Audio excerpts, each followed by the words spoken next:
Halo semuanya, gimana kabarnya? Semoga karir kalian makin membaik ya. Jadi, biar karir kalian makin melesat, gue mau sharing satu hal yang mungkin bisa mengubah trajektori karir kalian nih. It's something called menulis minutes of meeting. Nama gue Adam. Di channel ini biasanya gue ngebahas tentang karir dan startup.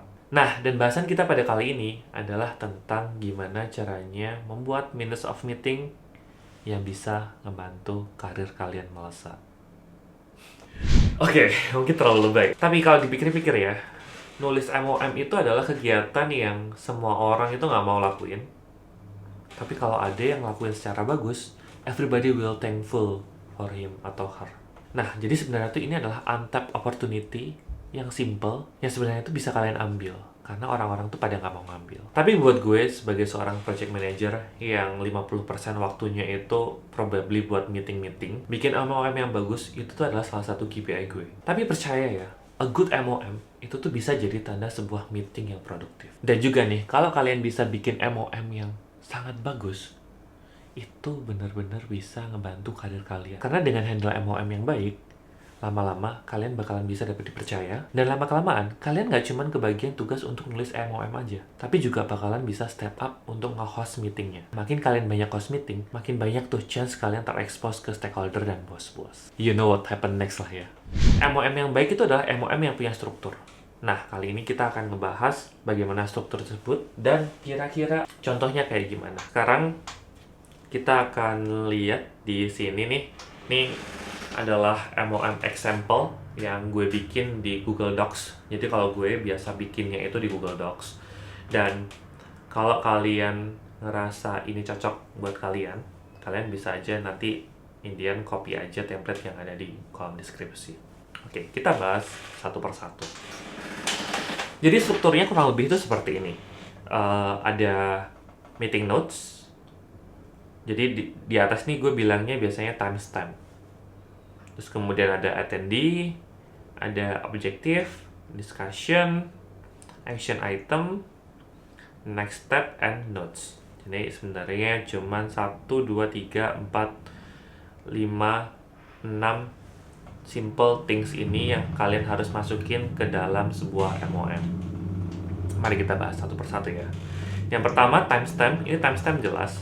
Jadi tiap MOM yang kalian bikin harus ada timestampnya. Jadi biar semua orang itu bisa refer back ke waktu kayak decision itu di make atau action item itu dibikin gitu ya. Terus jangan lupa attendee-nya. Jadi make sure kalau orang-orang yang ada di sini nanti mempertanyakan lagi tentang task mereka, kita bisa refer back ke sini dan kasih tahu mereka, lo itu udah ikut meeting ya. Kalau masih nggak tahu, berarti lo nggak memperhatikan. SP1. Enggak.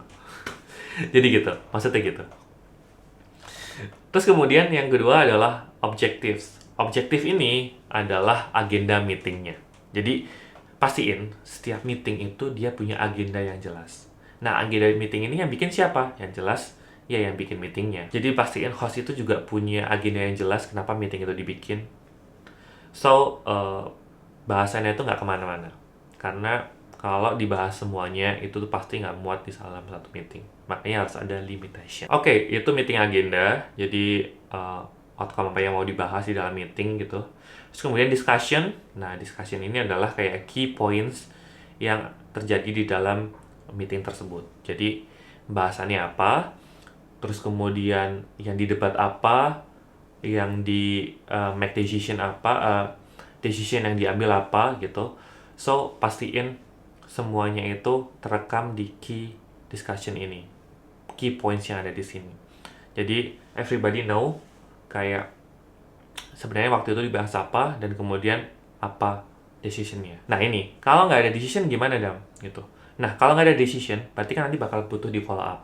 Nah kalau butuh di follow up berarti nanti bakal masuk ke action item. Ini adalah poin-poin yang harus di follow up di luar meeting gitu. Jadi kalau yang di atas itu tuh lebih ke yang dibahas di dalam meeting dan udah ada resultnya dari diskusinya. Kalau yang bawah ini adalah yang perlu di follow up. Nah yang perlu di follow up ini tuh yang sebenarnya harus kalian benar-benar perhatikan juga. Ada 3 elemen yang harus ada di setiap action item.